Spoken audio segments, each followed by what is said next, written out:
우선 잠시 여러분들에게 좋은 소식 드릴게요. 여러분들이 2년 전에 저희 사역지에 들어와서 여러분들의 자녀들과 여러분들 멤버들이 작은 씨앗을 뿌렸습니다. 까야포 종족이라고 아마존 아주 깊숙이 살고 있는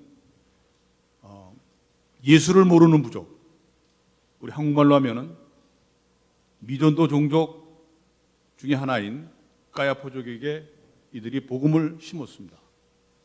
그런데 그 복음이 씨앗이 돼서 그들 가슴에 불을 붙여서 지금 그 까야포족이 지금 복음화되기 시작했습니다. 아마 다음 기회에 여러분들이 또 한번 거기를 방문하게 되면 거기 갔던 분들이 보던 그 까야포족이 아니고 입에서 찬양을 하고 기도를 하는 까야포족을 보게 될 겁니다. 그 까야포족이 본 마을이 여러분들이 갔던 그 마을에서 한 40여 킬로 정도 됩니다. 여러분들 생각에 40킬로야 뭐 별거 아니다라고 생각할 수 있는데 밀림에서 40킬로는 그들이 정글칼을 들고 3일을 와야지 갈 수 있습니다. 거기를 18가정, 거의 한 20가정 가깝게 새로 왔습니다. 주님을 알고 싶어서, 복음을 듣고 싶어서. 그들 가슴에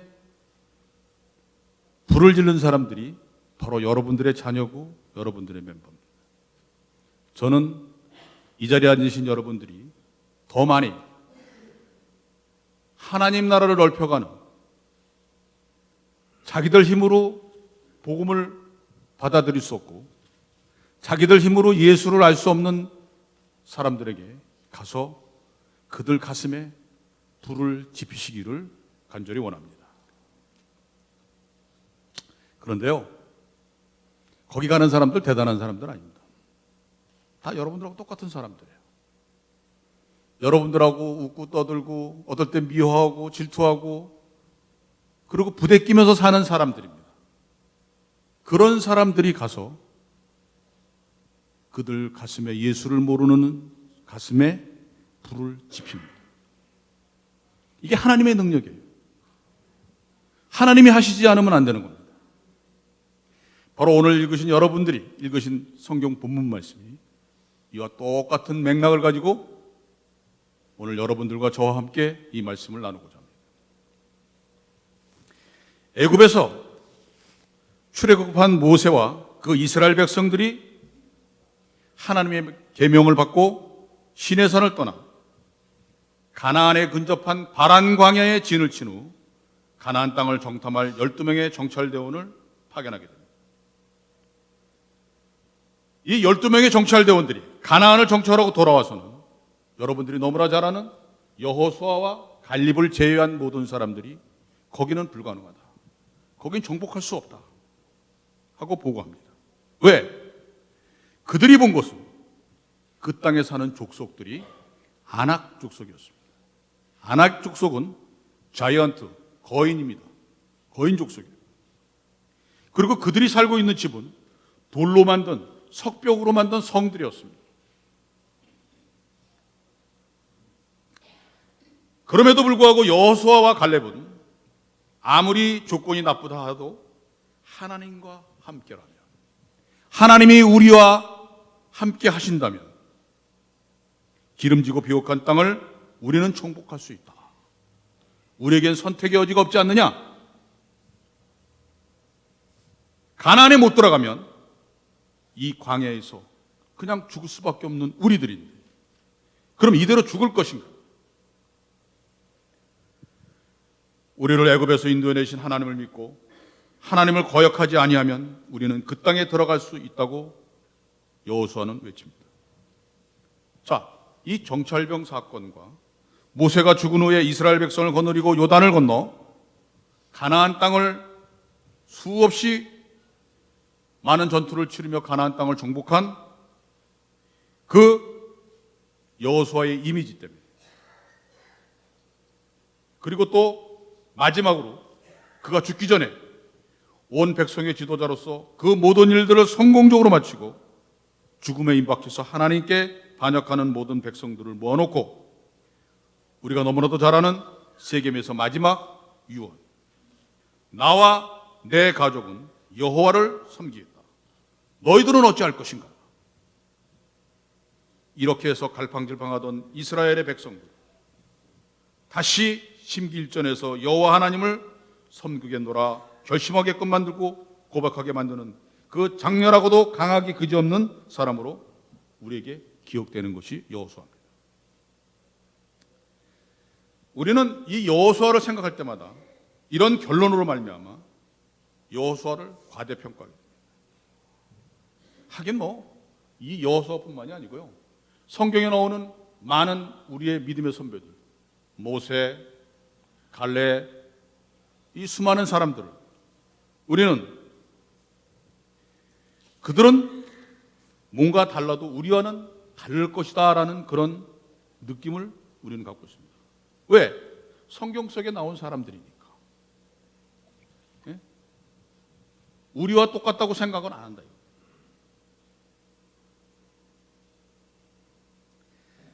그런데 하나님은 절대로 우리보다 더 낫고 우리보다 더 특별하고 이 스페셜한 이런 사람들을 들어쓰시지 않는다는 사실. 자, 여호수아는 천성적으로 장군이고 담대하고 강하고 믿음의 용사라고 생각하기 때문에 이러한 부분 때문에 우리의 신앙이 성장하지 못하는 거예요. 우리가 성장하는데 방해가 된다. 하나님께서 성경을 우리에게 주신 이유는 뭘까? 하나님이 우리에게 주신 성경은 그 성경 속에 나오는 사람들이 우리와 똑같은 사람이라는 사실을 우리에게 알려주고 있습니다.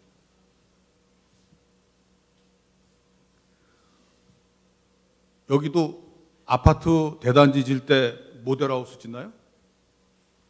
모델하우스 먼저 만들어 놓고 그거 보고 결정하고 그리고 돈 내고 그 아파트가 다 세워진 다음에 들어가나요? 한국은 그렇던데, 브라질도 그렇습니다. 일단 모델하우스를 먼저 보고 결정을 하고 돈을 내기 시작하면 아파트를 짓기 시작합니다.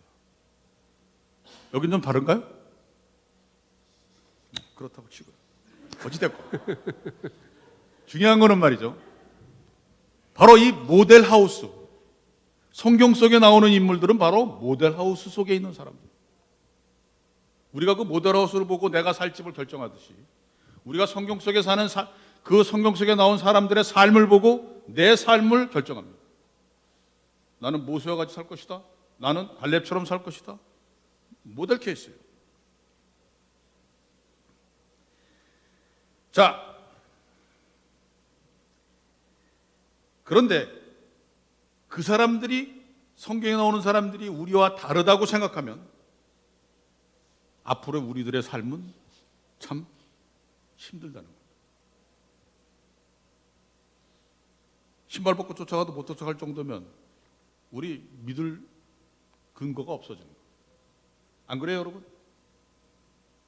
그래서 저는 지금부터 우리들이 가지고 있는 선입관, 패러다임을 깨자 이겁니다. 지금부터 여호수아가 우리와 똑같은 평범한 사람이라는 사실을 여러분들에게 알려드리고, 그리고 그가 어떻게 하나님의 놀라운 능력을 그의 삶 속에 대비해서 살아갈 수 있느냐 하는 것에 대해서 오늘 서로 말씀을 나누고자 합니다. 신명기 34장 5절에 보면 여호와의 종 모세는 여호와께서 말씀하신 대로 모압 땅에서 죽습니다. 오늘 여러분들이 읽은 본문 1장 1절의 시작이 모세가 죽은 후에 여호와께서 모세의 시종 눈의 아들 여호수아에게 일러 가라사대 내 종 모세가 죽었으니 이제 너는 이 모든 백성들과 더불어 일어나 이 요단을 건너 곧 이스라엘 자손에게 주는 약속의 땅으로 가라 하고 하나님 말씀하십니다. 여기서 중요한 것은요, 이 말씀을 받은 여호수아가 당황하고 어쩔 줄 모르고 헤매고 있다는 겁니다. 예? 그 증거로 5절부터 9절까지 오로지 여호수아의 용기를 북돋아주는 말씀이 반복해서 나오고 또 반복해서 나오고 반복해서 나옵니다. 자, 5절부터 9절까지 한번 보겠습니다. 5절. 제가 5절 읽습니다. 여러분 교독하십시오. 너희 평생에 너를 능히 당할 자가 없으리니 내가 모세와 함께 있던 것 같이 너와 함께 있을 것임이라. 내가 너를 떠나지 아니하며 버리지 아니하리니.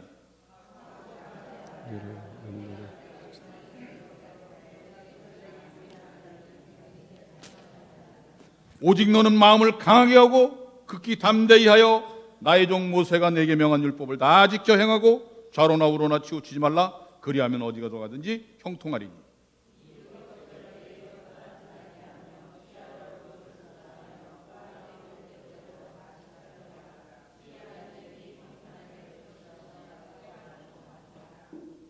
다 9절은 다 같이 읽겠습니다. 내가 내게 명한 것이 아니냐. 마음을 강하게 하고 담대히 하라. 두려워 말며 놀라지 말라. 내가 어디로 가든지 내 하나님 여호와가 너와 함께 하느니라 하시니라.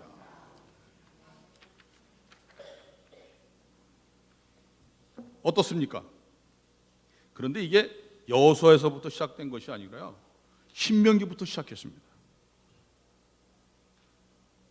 신명기 31장 1절 7절에 보면 모세가 죽기 전에 모세가 여호수아에게 똑같은 얘기를 합니다. 강하라, 담대하라, 하나님이 너와 함께한다. 우리가 알고 있는 대로 여호수아가 강하고 담대한 사람이라면 이렇게까지 하나님께서 몇 번이나 강조하고 또 강조하고 또 강조하겠느냐 이거죠. 아니라 이거죠.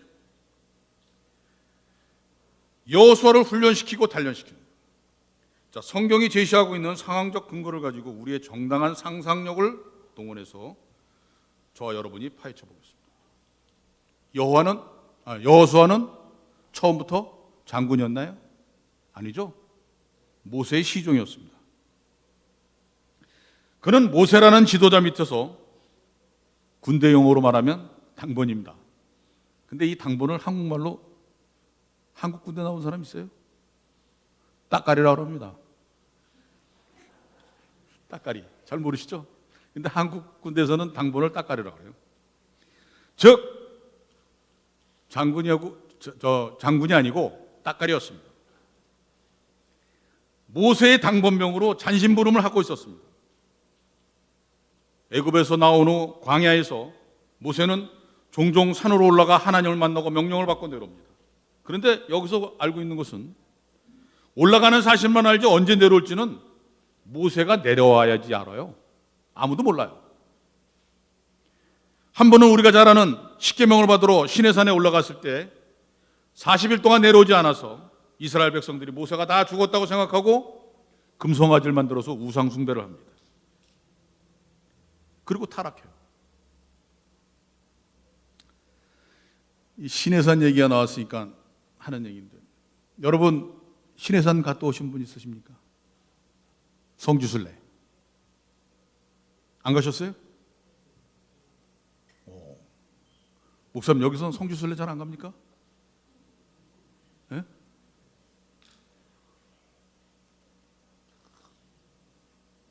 저는 우리 교단에서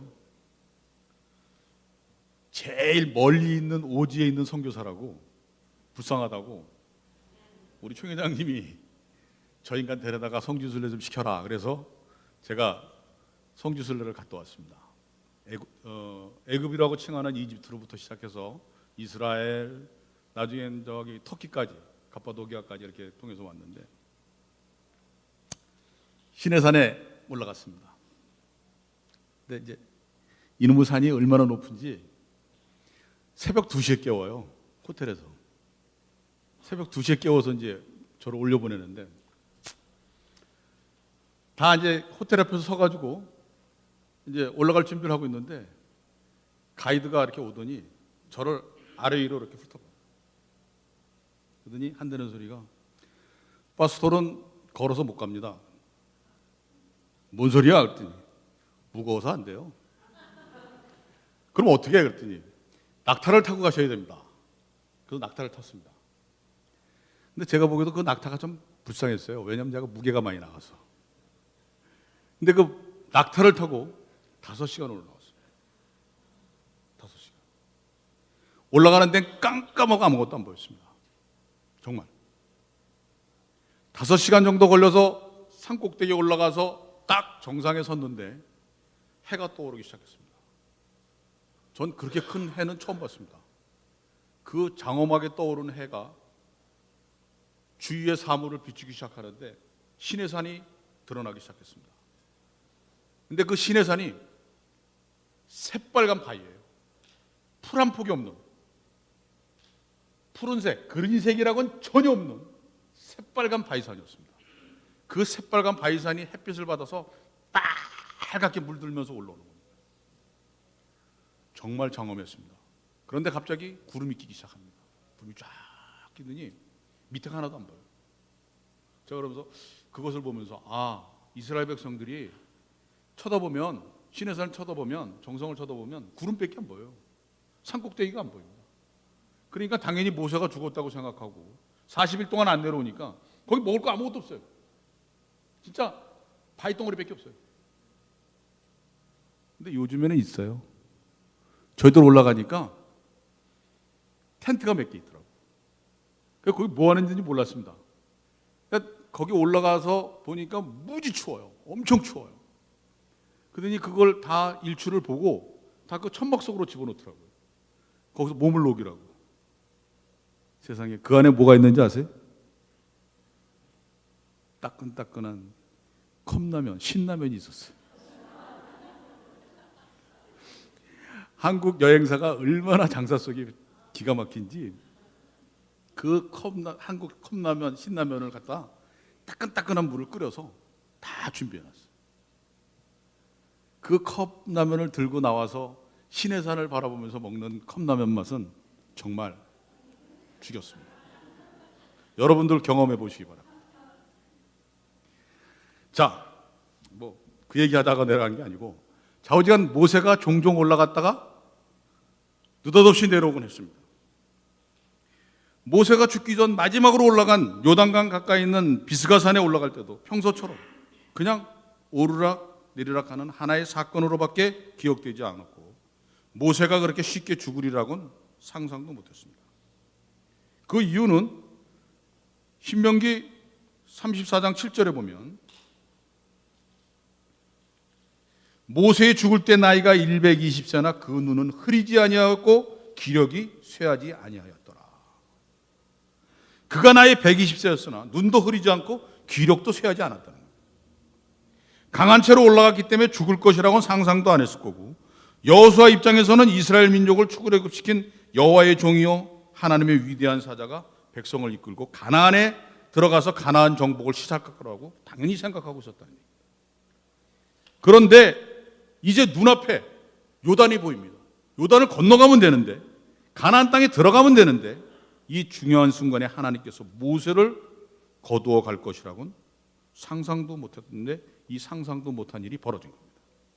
하나님께서 모세를 거두어 가시면서 벼락같이 명령을 내립니다. 모세는 죽었다. 이제부터 여호수아 내가 대장이다. 여호수아가 이제까지 한 일은 오래전에 가나안 정찰대원 한 일 외에는 모세의 잔심부름하고 모세의 옷자락만 붙들고 돌아다닐 일밖에 없었는데 느닷없이 청천벽력과 같이 네가 대장이라는 거예요. 자, 이제부터 내가 이 백성을 이끌고 가나안 땅으로 들어가 그 땅을 정복해라. 여기서부터 이제 여호수아의 고민이 시작됩니다. 이스라엘 백성을 제일 잘 아는 분이 하나님이셔요. 그죠? 그 다음이 죽은 모세이고 그 다음으로 잘하는 사람이 바로 여호수아입니다. 이 이스라엘 백성들이 얼마나 골머리 아프고 하나님께 거역하고 불순종하는 백성들인지. 예? 여호수아는 모세의 시종으로 모세를 옆에서 모시면서 이 골 때리고 목이 고든 백성들이 얼마나 모세를 괴롭혔는지 너무나도 잘 알고 있습니다. 그래서 당하고 헤매는 거예요. 여러분, 이 목이 고든 백성이라는 말이 이 구약 성경에 몇 번 나오는지 아세요? 수백 번 나옵니다. 자, 입장을 바꿔놓고 생각해서 여호수아 자리에 여러분이 서 있다면 어떤 상황이 벌어지겠습니까? 당황하고 헤매는 건 당연한 거예요. 예? 그래서 하나님께서 여기 이 순간까지 이 말씀을 주신 겁니다. 강하라, 담대하라, 내가 너와 함께 하겠다, 걱정하지 마라. 예? 그 말씀을 주시는 겁니다. 자, 이 말씀을 접하면서 우리가 반드시 기억해야 될 일은 우리에게 주시는 중요한 메시지를 우리가 알아야 됩니다. 하나님은 우리를 어디서부터 출발시키느냐, 그거에 대해서 중요한 사실을 우리가 명심해야 됩니다. 오늘 모델인 여호수아가 담대한 능력과 소질을 갖고 있기 때문에 나중에 위대한 사람이 된 것이 아니라 지극히 평범한 데서 출발하여 비범한 사람이 되는 것이 오늘 보여주는 모델 케이스입니다. 우리의 신앙을 성숙시키는 계기가 바로 여기에 있습니다. 하나님께서 주시는 이 명령에 참된 뜻, 너는 마음을 지극히 담대히 하라, 강하라. 이 부분을 확실하게 위해서 신약에서 예를 들어 설명하겠습니다. 데살로니가전서 5장 16절로 18절을 한번 봅니다.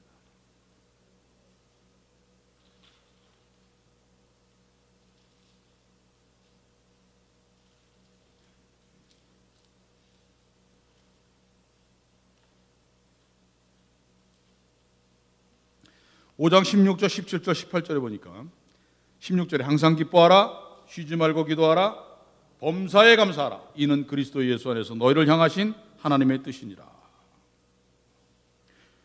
16절부터 17절 상반절까지 보면 항상 기뻐하라, 쉬지 말고 기도하라, 범사에 감사하라는 말이 있습니다. 이 말씀 여러분들 너무 좋아하시죠? 예?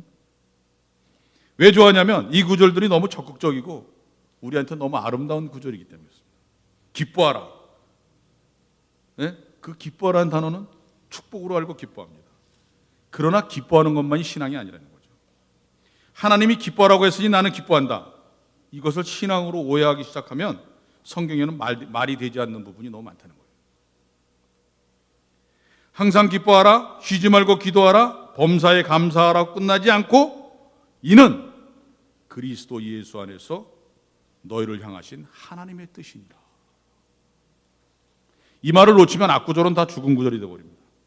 이 말씀은 나는 너희를 기뻐할 길이 있게 해주시는 하나님이요, 기도하면 응답해 주는 하나님이요, 범사에 감사할 것들이 있게 해줄 내가 있으니 너희는 기뻐할 것이요, 기도하면 응답받을 것이요, 범사에 감사거리가 넘치는 자들이 될 것이니 너희는 그것을 누려라.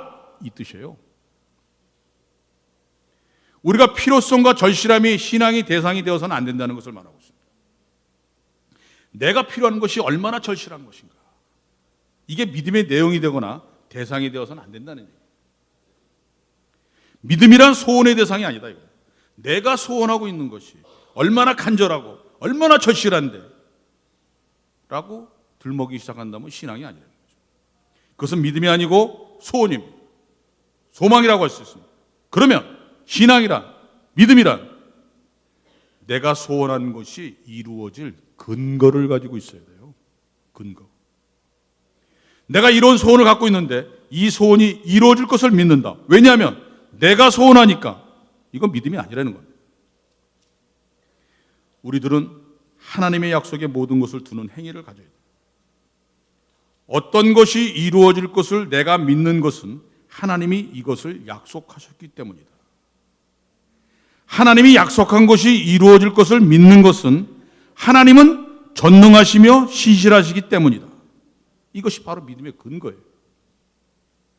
그러므로 믿음의 대상은 소원의 내용이 아니라 내 소원을 들어주고 이루어 주실 하나님에 대한 신뢰도라는 거예요. 이것이 신앙이고 이것이 믿음이에요. 자, 우리가 우리 아이들 보고 공부 열심히 해라, 공부 잘해라 라고 할 때는 아이들이 공부를 잘할 수 있는 모든 환경과 조건을 책임져 주고 나서 그 얘기를 하는 겁니다. 그렇지 않습니까? 공부할 여건도 되지도 않고 환경도 되지도 않는데 공부하라고 한다고 해서 공부가 됩니까? 안 되는 거죠. 부모가 공부하라고 할 때는 이미 그 환경을 다 만들어 놓고 해놓고 공부해라, 공부 잘해라 라고 얘기합니다. 자, 다시 본문으로 돌아가서 하나님께서 여호수아를 향해 지극히 담대하라 강하라 말했을 때는 그 강하고 담대한 그것이 여호수아 것이 되기 위한 조건이 이미 준비되어 있다는 겁니다. 그 조건이 어디 있을까요? 오늘 본문 3절에 보면 나옵니다.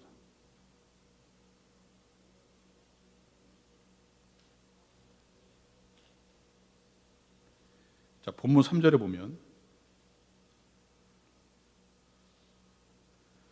내가 모세에게 말한 바와 같이 무릇 너희 발바닥으로 밟는 것을 내가 다 너희에게 주었노니.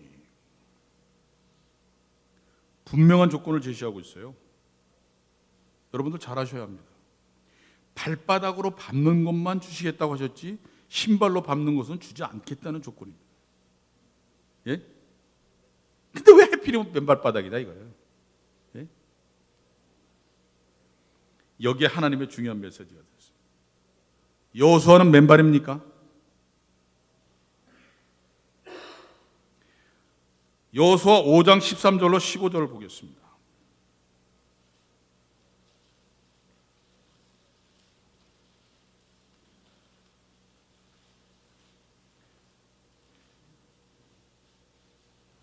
여호수아 5장 13절로 15절.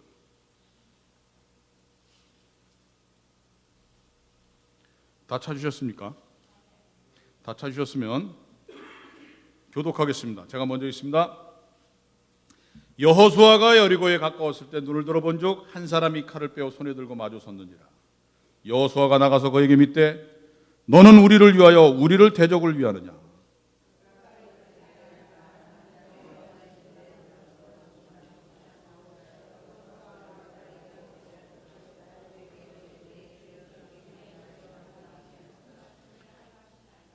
다 같이 읽습니다.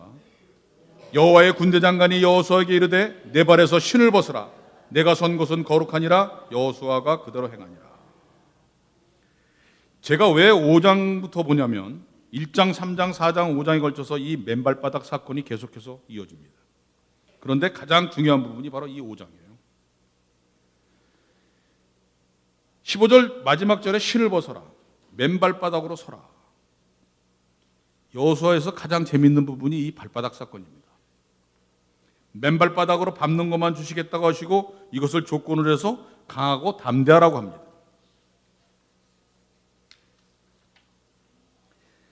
다시 1장으로 돌아가서 자, 1장 3절에 보면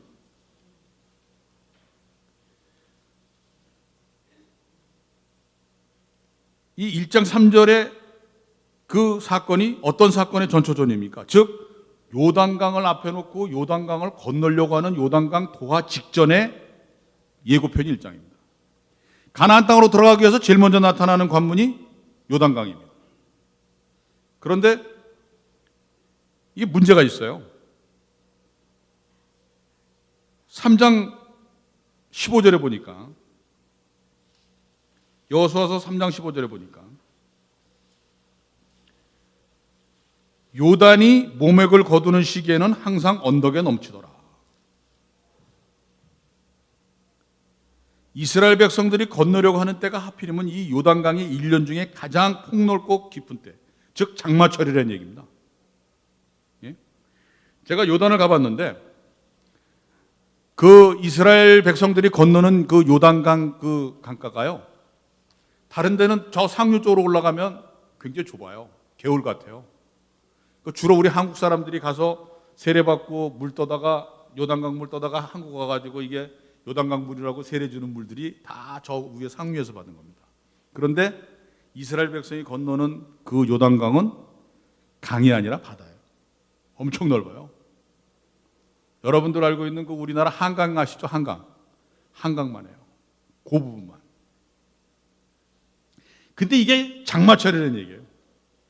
그 당시에 이스라엘 백성들이 최소한도 60만 명이 넘습니다. 근데 건널 배도 없어요. 예? 대책이 없습니다. 그런데 하나님께서 해결책으로 주시는 게 말도 안 되고 상식적으로는 도저히 이해가 가지 않는 발바닥으로 건너라는 거예요. 맨발바닥.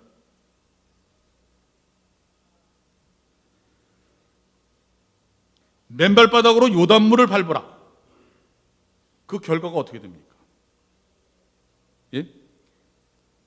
지금 3장 15절로 17절에 보면 요단이 몸에 거두는 시기에 항상 언덕이 넘치더라. 궤를 맨 자들이 요단에 이르며 궤를 맨 제사장들이 발이 물에 잠기자 곧 위에서부터 흘러내던 물이 그쳐서 심히 멀리 사르단에 가까운 아다무 변방에 일어나 쌓이고 아라바 바다의 여매로 향해 흘러가는 물은 온전히 끊어짐에 백성이 여리고 앞으로 바로 건널세 여호와의 언약궤를 맨 제사장들은 요단 가운데 마른 땅에 굳게 섰고 온 이스라엘 백성은 마른 땅을 향하여 요단을 건너니라.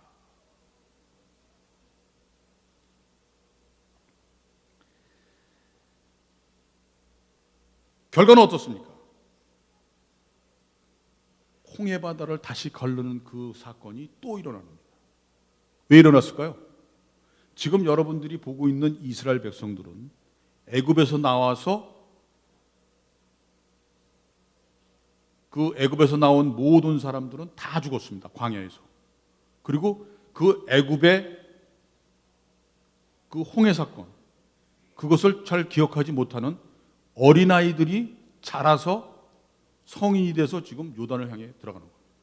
그래서 하나님께서 다시 한번 당신의 능력을 보여주고 당신이 어떤 분이라는 것을 인식시켜 주시기 위해서 다시 요단을 홍해 사건을 다시 한번 재현하는 겁니다.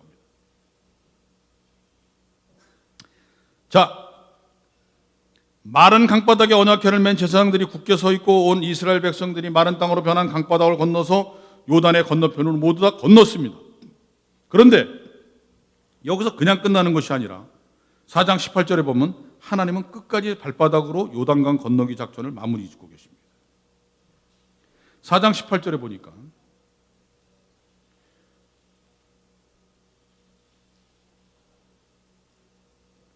여호와의 언약궤를 맨 제사장들이 요단 가운데서 나오며 그 발바닥으로 육지를 밟는 동시에 요단물이 본 곳으로 도로 흘러 여전히 언덕에 넘쳤더라.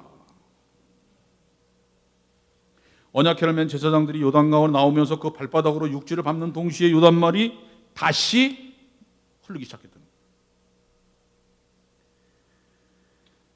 맨발바닥으로 요단으로 들어가서 맨발바닥으로 나와 땅을 밟으니까 그 사건이 끝이 났습니다. 이스라엘 역사를 보면요, 중동지방에 가보면 중동지방에서는 맨발바닥으로 다닌 사람은 종밖에 없습니다. 노예밖에 없어요. 제가 그 이스라엘 가서 보니까 그놈의 나라 땅은 말이죠, 평지는 다 모래예요. 그 모래도 해변가의 얇은 모래가 아니라 그 막 자갈이 부서져 가지고 이렇게 막 밟으면 아픈 그런 모래 있죠. 그런 모래에다가 모래가 아닌 데는 다 바위덩어리예요. 바위예요. 한낮에 뜨거우면 말이죠, 그 바위에다 계란을 깨뜨리면 계란이 치익거립니다. 예? 여기 미국이나 제가 살고 있는 브라질이나 남미 대륙 같은 경우에는 진짜 축복받은 땅이에요. 여기 얼마나 푸른색이 많습니까? 뭐 작물들이 얼마나 잘 자라고 나무들이 얼마나 잘 자랐습니까? 거긴 그런 거 없어요. 굴러다니는 건 가시덤불입니다. 자, 거기서 모든 자유인들은 신발을 신고 다니는데 종들은 도망 못 가게 신발을 신기지 않습니다. 사람이 사는 오아시스는 신발을 벗고 다녀도 돼요. 그늘이 많아서. 거기는 땅도 괜찮습니다. 풀도 좀 있고 물도 있고.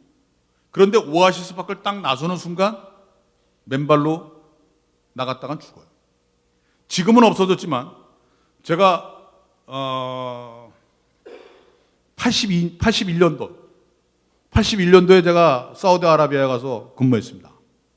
5.1달러 벌러. 제가 총각 때. 예? 그때 거기 갔는데 그때 당시만 해도 사우디아라비아에서는 사람이 죄를 지면 목을 쳐요. 칼로.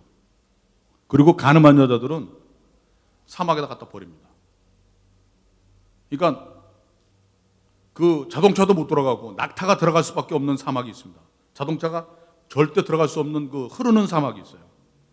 그래서 거기는 낙타만 타고 들어가는데 낙타를 타고 한 3일 동안 가서 그 가늠한 여자를 버리고 신발을 다 뺏고 오면은 그 여자가 한 2, 3일 있다 가서 보면 죽어 있어요. 그런 율법이 그때 당시에도 있었습니다.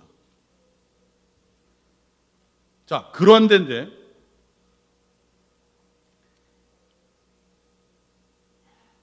하나님께서 왜 신발을 벗으라고 했느냐? 하나님이 주시는 가나안 땅은 뭘 의미합니까? 천국을 의미하죠. 천국의 비유가 가나안 땅이죠. 그 천국에 들어가려면 종의 자세로 들어가야 된다는 겁니다. 종은 바로 노예를 뜻해요. 하나님께서 신발을 벗으라는 것은 너는 내 종이라고 하나님께서 선포하는 거예요. 예? 내가 선 것이 거룩한 것이라는 것은 땅이 거룩한 것이 아니라 하나님 앞이기 때문에 거룩한 곳이기 때문에 네가 신을 벗어야 된다는 얘기입니다. 바로 이 발바닥 사건이 우리 신앙 성숙에 있어서 가장 중요한 부분이 되는 것이 바로 이 부분입니다. 그래서 제가 앞부분에서 5장이 중요하다고 말씀드린 게 뭐냐면 여호수아 보고 하나님께서 신발을 벗으라고. 하나님의 자녀여 백성이 되었다는 것은 우리가 죄인의 자리에서 하나님으로 하여금 구원받은 축복의 자리로 옮겨오는 것만 의미하는 것이 아니라는 거예요. 이것은 이제는 우리는 하나님을 우리의 주인으로 섬기겠다는 고백입니다. 또한 이 고백일 뿐만 아니라 하나님께서 우리에게 요구하시는 조건 중에 하나예요. 자, 예수 그리스도는 우리의 그리스도인 동시에 구세주이며 주인이십니다. 이거 모르는 사람 없죠?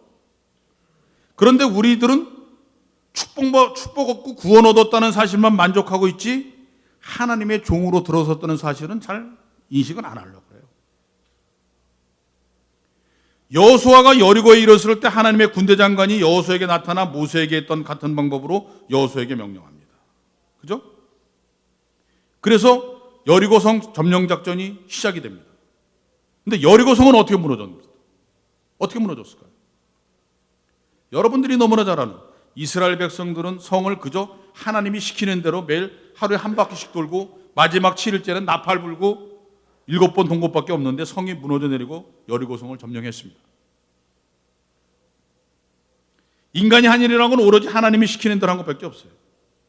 근데 이 방법 또한 얼마나 말도 안 되는 얘기입니까? 예? 아니 성을 점령하는데 무기를 좋은 거 준 것도 아니고 백성 그 군사들을 많이 준 것도 아니고 그냥 성 한 바퀴씩 돌고 그것도 하루에 한 바퀴씩만 돌고 7일째 되는 날 나팔 불래요. 나팔 불고 7바퀴 돌으래. 이게 말이 되느냐는 얘기. 예? 얼마나 황당한 얘기입니까? 우리야 맨날 성경에서 나오니까 그런가 보다라고 하지만 안 믿는 세상 사람들이 볼 때는 말도 안 되는 얘기라는 겁니다. 예? 그런데 이스라엘 백성들이 한 일하고는 오로지 하나님이 시키는 대로 한 것밖에 없어요. 우리 생각에도 말도 안 되는 방법을 하나님께서 하라고 했다고 이스라엘 백성이 순종합니다. 근데 그 순종하니까 결과가 어떻습니까? 역사가 일어났죠. 예? 순종이란 무엇입니까? 순종은요, 하나님께서 이 세상의 자연적인 법칙으로 불가능한 일을 이루시겠다는 그 불가능한 일을 이루시겠다는 그 일에 우리도 똑같이 자유의지를 갖고 좋게 말하면 자유의지를 갖고 좀 나쁘게 말하면 멍청한 생각을 그대로 같이 갖고 세상 사람들이 볼 때는 대책 없는 바보들이 대책 없는 짓에 따라서 바보 짓을 했다는 얘기입니다. 그런데 하나님께서는 우리에게 항상 이렇게 말도 안 되는 순종을 요구하고 계신다는 거예요. 우리가 고난당할 때 대책이 있습니까? 해결할 방법이 없어요. 그런데도 하나님 무릎 꿇고 그저 기도하라 그러고 하나님 그냥 시키는 대로 하라는 거예요.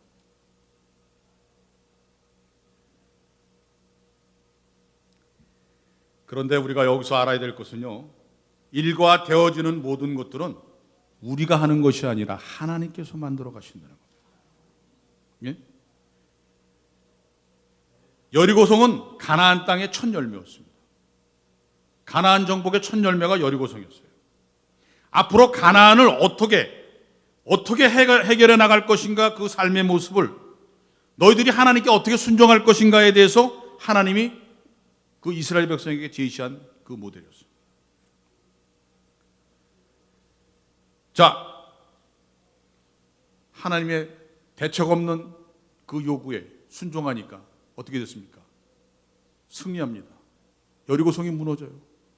이스라엘 가니까요, 여리고성이 정말 이렇게 밖에서 안으로 이렇게 무너졌더라고요. 그 유적에 가서 보면요, 밖으로 무너진 게 아니고 이렇게 안으로 폭삭 무너졌어요. 그거 보고 참 하나님은 살아계시는구나. 자, 우리들은 우리의 모든 일생을 하나님께 맡긴 자들입니다. 그렇죠?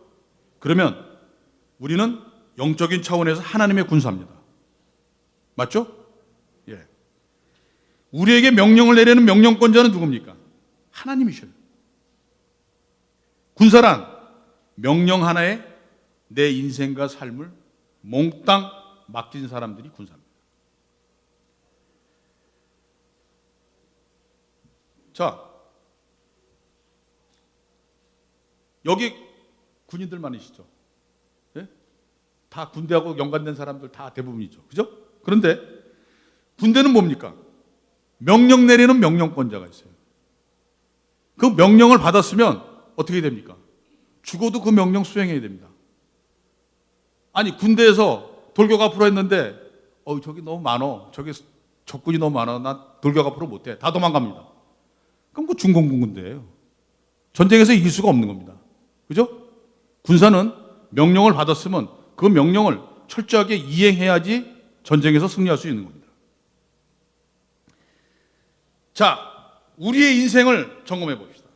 하나님은 여러분의 인생을 무엇으로 쓰고 싶은가? 그것을 위해 우리가 어떻게 해야 되는가를 생각해 봐야 된다. 혹시 여러분들 중에 지금 내가 가진 계획에 어떻게 하면 하나님을 좀 빌렸을 것인가? 머리 굴리는 분들 있죠. 예? 이 자리에서 사고 개념, 패러다임을 완전히 바꾸지 않으면 절대로 안 됩니다. 이게 바꾸시는 게 신상에 이로울 겁니다. 예? 하나님이 내 인생에 어떤 임무를 맡기시려고 나를 어디에 쓰려고 창조하셨는가? 나를 왜 이 미국 땅에, 이 민족 이 시대에, 이 지점에다 갖다 놓으셨을까? 이러한 도전을 받지 못하신 분이 있다면 땅을 치고 통곡을 해야 돼요. 왜 하나님이 여러분들을 이렇게 어려운 방법으로, 이렇게 여러 가지 방법으로 이 자리에 모아놓으셨을까? 예? 이거 도전받아야 되는 얘기입니다. 그래요, 안 그래요, 여러분? 예? 근데 하루아침에 여러분을 통곡하게 만들고 회개하게 만들기는 진짜 힘든 얘기예요. 예? 그래서 우리들은, 성도들은 이 싸움을 평생 하는 겁니다. 하나님 앞에 갈 때가 죽을 때까지 하는 거예요. 예? 우리의 사고 개념으로는, 우리의 사고 방식으로는 도저히 말도 안 되는 방법을 우리에게 요구하시는 하나님. 그러나 그 말도 안 되는 방법을 오로지 하나님을 믿고 하나님의 능력에 나의 모든 것, 나의 목숨까지도 맡길 때 놀라운 상상도 할 수 없는 역사가 일어난다는 겁니다. 믿으십니까? 근데 아침들 드시고 오셨어요? 아니, 아멘 하는데 이렇게 아멘이 이렇게 다 죽어가지고 오트밀도 한 그릇 못 먹은 양분들, 네, 아멘. 아멘! 믿으십니까, 여러분? 하나님께서는 여러분들에게 허락하신 여러분들 자신만의 환경과 생명의 시간이 있습니다. 여러분 주변에 바로 여러분들을 쳐다보는 친척과 이웃과 동료와 친구들과 여러분들 자식이 있어요. 예? 그 많은 사람들 앞에서 여러분들의 삶이 대책 없는 결정을 내렸음에도 불구하고 이 세상을 이긴다 이겁니다. 이 세상을 이기며 여러분들 삶에 이적과 기적이 나타나는 놀라운 역사가 일어나야 여러분들이 나는 하나님의 종이다, 하나님은 나의 대장이다 라고 외치며 살 수 있는 겁니다. 그렇게 살아야 돼요. 예? 여러분이 지금 갖고 계시는 어떤 모습으로도 하나님의 영광을 받지 못하십니다. 여러분이 하나님의 명령에 굴복하고 순종하는 종이라는 그 사실을 여러분의 남은 생애와 그리고 여러분들이 사시는 동안에 증명하는 그 순간순간마다 하나님께서 영광을 받으신다 이겁니다. 하나님 편에선 이 감격, 이 맛, 이 자랑, 이 모든 것이 바로 하나님 편이기 때문에 나온다는 그 고백을 여러분들이 하셔야 된다. 하나님이 나의 대장 되셔서 하나님이 걷게 하시는 이 길을 맨발로 뛰면서 누리며 사는 그 감격, 그 사는 맛을 맛보시는 여러분들 되시기를 바랍니다. 기도합니다.